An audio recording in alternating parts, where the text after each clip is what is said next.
Once again, maayong buntag sa tanan.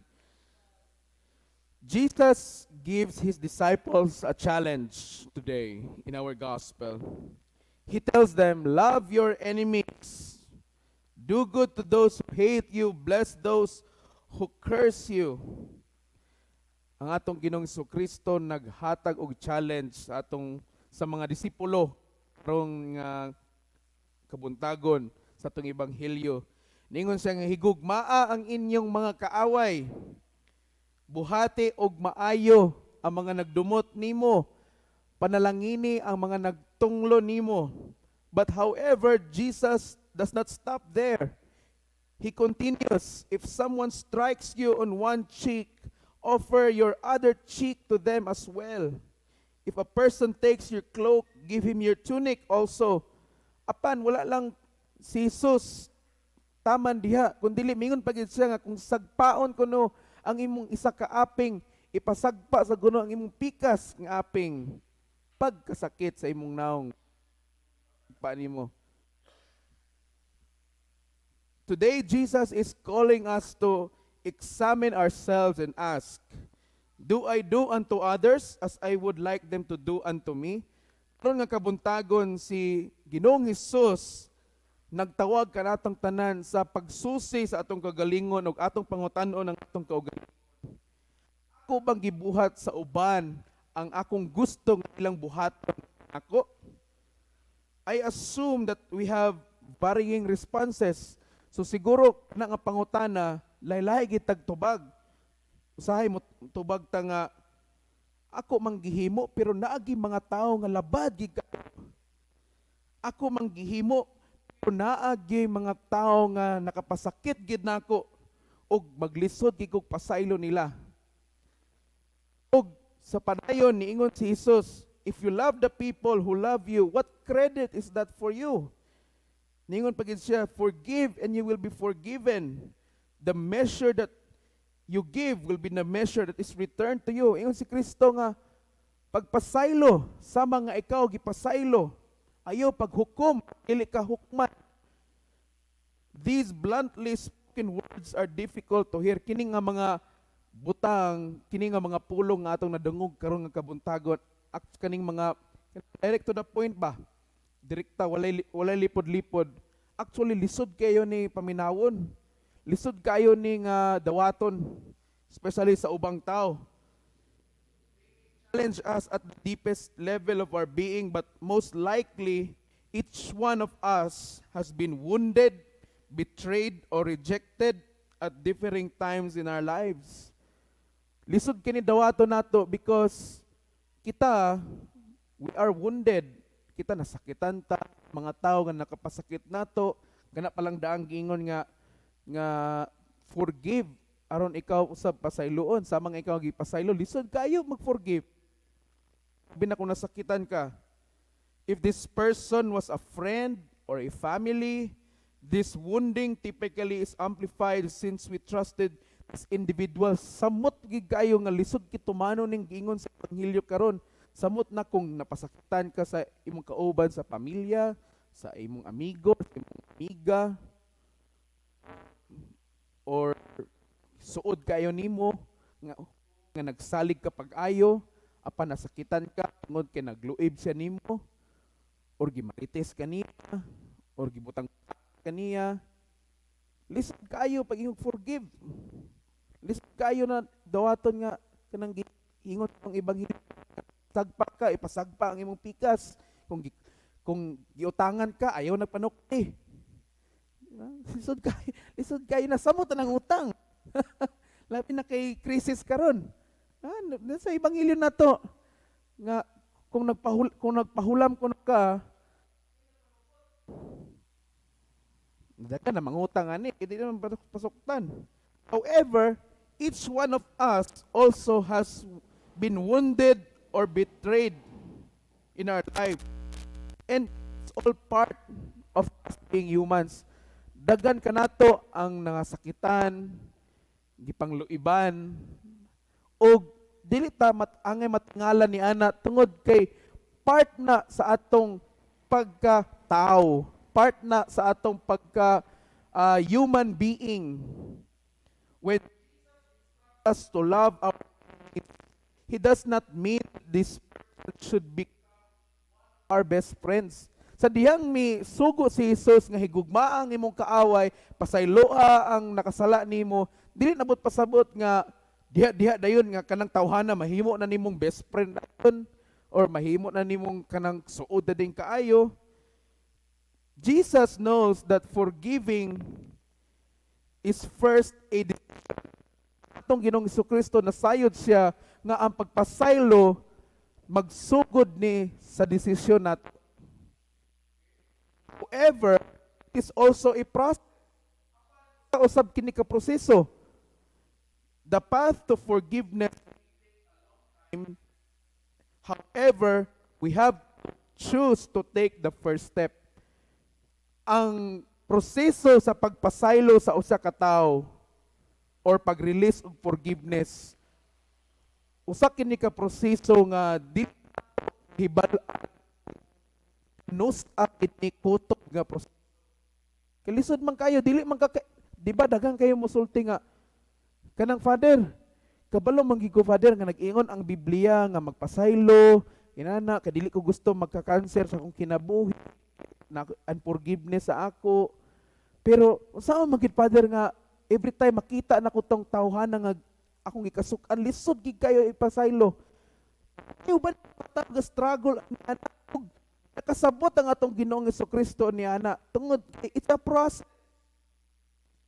Okay? But nagsugod ng tanan kana nga proseso, magsugod na sa atong desisyon. Una ang pinakauna nga lakad. Force walay makapugos nato sa paghimo ni ini nga lakad. But we are the only ones who can make this decision apan naaragid sa ato ang desisyon kung ato ning himo. It may take a long time before we are ready to begin the process of forgiveness.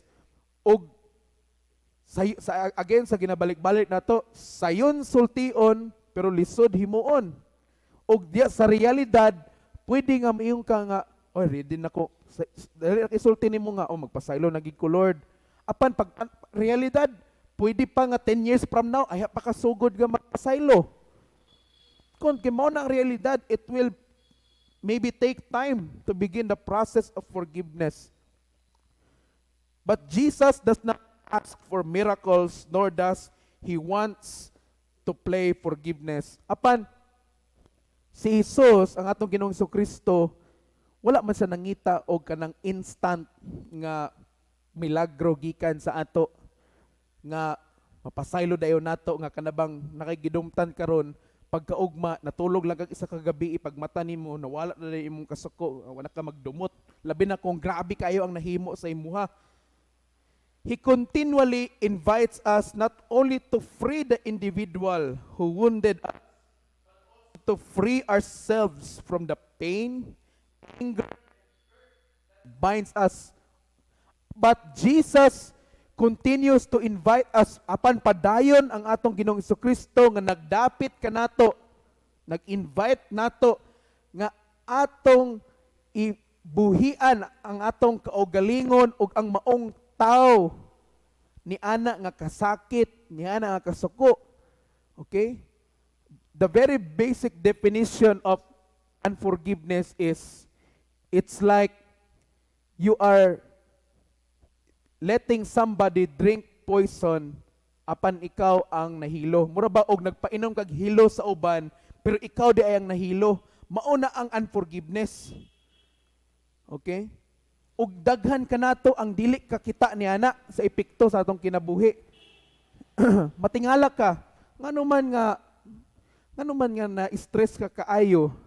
Nganuman nga why is it that you are so stressed? Why is it that you are so worn out? Luya ka kaayo sa imong kinabuhi, wala kay gana. Matingala ka nga, ikaw, sigig kasuko ngadto sa uban, labi na sa mga tao or sa tao nga imong gikasukan. Pero katong tao nga imong gikasukan, why hinanawan? May kang katulog, may kang nagpadayon sa kinabuhi, ikaw ra sigig kasuko. Di ba? Na yung mga instances niya na. Okay? Kung bana og asawa, kung ang asawa masuko sa bana, usahay ang mga asawa grabe na king sapot-sapot. Pero ang bana, tungod kay way hanaw, mayra wala lang ginawa, mayra tulog-tulog, tanday-tanday pasunlan. Pero yung asawa dito nag-ugot sa iya kay nasuko di ay. Ha? Or nabaka kay kaila or imong amigo nga ikaw may pakinimong dumot-dumot, may pakinimong suko-suko, pero sila wala lang sa ila, okay ra wala. Kay dera naware nga nasuko di ka sa ila. Mo na nga kinsa may luoy, ikaw. Mo nang giingon lagi nga pildi lagi ang maglagot. Pildi gyud na maglagot, tinuo ako mo tuog jud ana. Every time nga masuko bitaw ta, actually murag kita og Satanas sa tinuod lang. Kay ang kinaiya gid demonyo masuko gid na. Masuko. Mo bitaw nga ang Biblia nag-ingon nga nga nag-ingon ang balaod ni Moises nga ayaw kamo pagpatay. Kung ikaw kuno magdumot sa imong isig ka tao, sama ra daw nga ikaw nakapatay. Na daw biyon sa ani mo na. Di nakasala na ka sa 10 Commandments, di ba? Imagine, kung masuko day kuno ta, mura day kuno ta nakapatay og tao. Dili literal, apan atong gipatay ang ilang kalag, atong gipatay ang atong kasing-kasing nga mahimong bato, nga dili nato sila mapasaylo, di nato ma-release ang forgiveness. We are killing them not physically, but we are killing their spirit, and we are killing our heart, and it will make our hearts turn into a stone. Mahimong bato. Manang anay kanta nga pusong bato. Di mo alam dahil sa iyo, ako'y di makakain. Di ba? Dagan tao karon wa nasayod nga dagan din nasuko nila.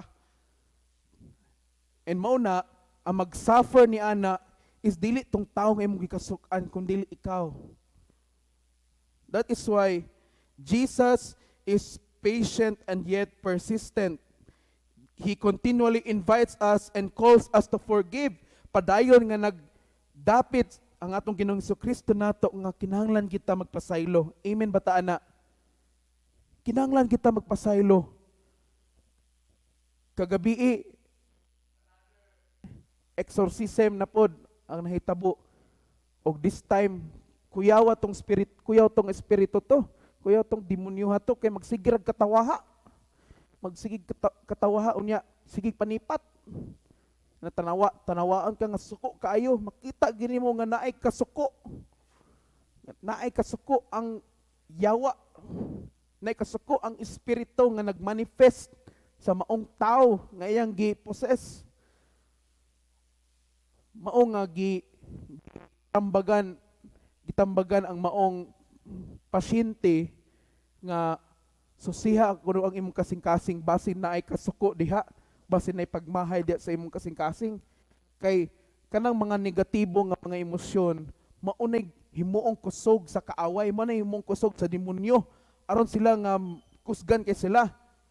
Pero sa realidad dili gina sila kusgan. Dili gina sila kusgan against sa Ginoo. Kusgan lang na sila batok sa ato. Kay tao man ta kana sila mga anghel maguna nangahulog lang na nga mga anghel. Pero diha sa gahom sa Ginoo wa gina sila match, wa gina sila kalaban-laban. Mauna nga kita pod dili man ta literally masaniban or ma-demon possess, pero atong timan-an nga sadyang masuko ta ang kunong ginato nga murag gid putag na saniban, di ba? Di ba dili man nakita ka na masuko. Bisag unsa ra atoy panglitok, sa mga balikas, manggawas diha, kana mga butang, manglupa. Ang mga kaldero, mga kaldirin. Labi na kanato mga mama no, masuko panglabay sa unsa, mga baso, mga buak. Di ba? Kung masuko ta, mahimo tang lahi nga tao. Imbis nga atong dagway murag angel, pag masuko ta atong dagway murag nagdebil. Mayong kay atong dagway sa yawa. Muna tingin kasok ko, panamin na yon, di ba? Pre, magdagway yawa. Ingana, tungod kay, it's not us. We are created in the image of God. Imo ta, diya sa hulag, sama sa hulagway sa Ginoo. Ug ang hulagway sa Ginoo, or ang imahe sa Ginoo, dili puno sa kasuko, o dili pagpasaylo, kundi dili puno sa gugma, o pagpasaylo. Amin ba tana? Muna nga, today I challenge you. Gihagit mo nako kung maglisod ka pagpasaylo sa imong isig katawo. If there is somebody whom it is very difficult for you to forgive, my only advice is forgive. Ang akong tambag pagpasaylog yun. Ayaw hulati nga aya ra ka magpasaylo na kanang wa na kay oras. Imagine, mawala ka sa kalibutan, wala ka nakapasaylo. Bisan ako dili ko kaingon kung say may tabo. Grasya na lang sa Ginoo. Ko kakuan kung say gamita sa tao nga wala nakapasaylo unya nawala sa kalibutan. Pero samtang kita we are able, kaya pa nato, okay, naapatay ko sog, ayaw paghambin-hambin og kasuko, ayaw pagluom-luom og pagdumot sa imong kinabuhi. Kung gusto kag cancer, kung gusto ka mga mahimong miserable ang imong kinabuhi, don't forgive. Hambina lang na kung gusto nimo. Again, kung gusto nimo, because ang desisyon magsugod gida sa imo, mao na ang pinakaunang alakang. O kung maka-decide na ka, if you will decide to forgive somebody, surrender that burden sa Ginoo. Surrender na sa Ginoo. Lord, gusto na ko magpasaylo, apan maglisod gid kog pasaylo. Tabangi ko nga mapasaylo nako ang tao or ang mga tao nga akong gikasuk-an. Og pagkayo po og pasaylo sa Ginoo nga nagbaton ka og unforgiveness sa imo. Kay sala na siya. Sa tinuod lang sala nang dili ka magpasaylo. In fact, ang Biblia nag-ingon gani nga ayaw kuno ipasalop ang adlaw nga ikaw nasuko. Ayaw kuno ipahuman ang adlaw ba nga nasuko ka. Og niingon pag ang Biblia nga magpasaylo kuno ta. Ikapila di ay may magpasaylo, Lord. Ikapito, yung ginanong nga, dili, 70 times 7. Pila man na, kung atong iliteral na to na pag mathematics, 70 times 7, that is 490. Siguro sa isa ka tuig, maihap, dili ra magsubra og 5 ganit nga makapasaylo ta. Muna, kanabitaw mga tao nga, kanabitaw mabikil ang ganit. Unya dali kay magmahay, unya lisod kay puyokon, bantayunon kay na. Bantayunon kay na, kay kana sila, very prone kina sila sa unforgiveness. Kung ingana ganing attitude sa usa ka tawo, usa na ka sinyalis nga dali ra kay na maigo og dali kay na maigo og kanang attitude nga manghambin og kasuko, pangtigumon lang. Pantay lang gyud. Muasinso lang giko sa akong kinabuhi gyud. Di pa yatak-yatakan gid. Mudato lang ko di ba di tagga bali-balihon. Isagpa gid nako ning 10 mil sa imong dagway ana ba.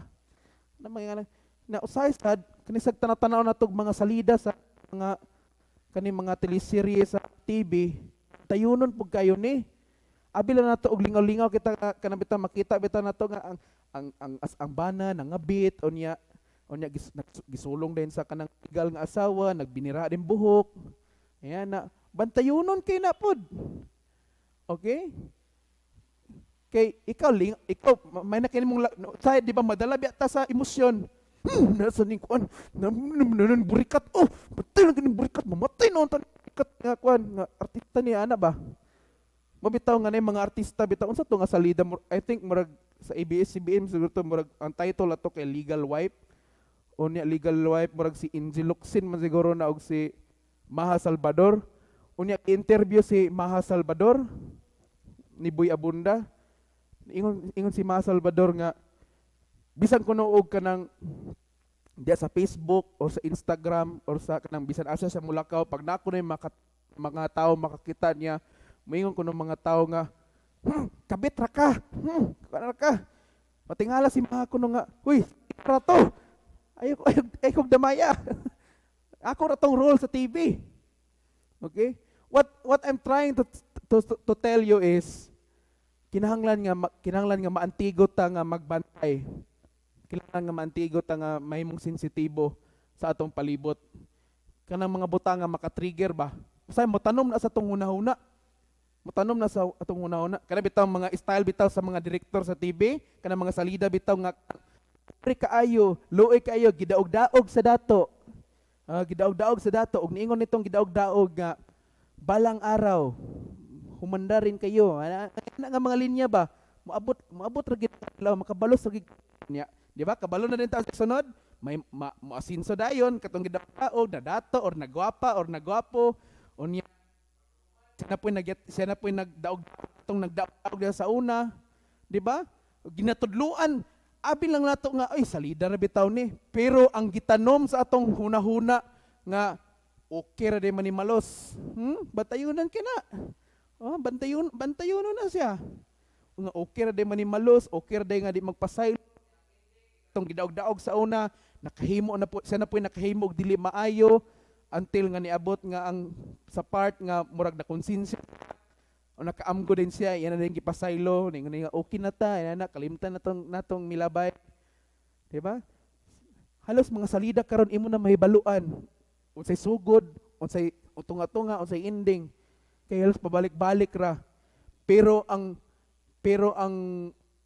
diya sa espirituhanon nga bahin, magbantay ta. Kay kung unsay atong gakakita mapunig katanom sa atong hunahuna.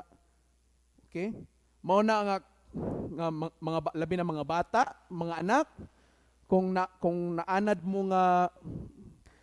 mo nga makita ang inyong ginikanan nga mag-away sa inyong atubangan unya makita ninyo nga kanang after isa ka semana ay pa magtingog o dugay magtingog, huy bantayonon kay na kay pwede na makuha sa maong anak o sa maong bata. Isa nga, ing-ani ra di ay sikrito di ay ha. Dede. Nga, pag masuko di ay, dili ra di tinggan di ay. Paloy-loy. Pantayonon. That's why Jesus is telling us, forgive. Yun pagit siya nga, kung unsa kuno ang sukdanan nga atong gigamit sa uban, mao say pagagamito nato, mao na ako maghimo tag maayo sa uban, baslan po tag maayo. Mao na ako magpasaylo ta sa uban, pasayloon sa tanila. Amen batana. Tungod kay mao na nga standard nga ang atong gigamit.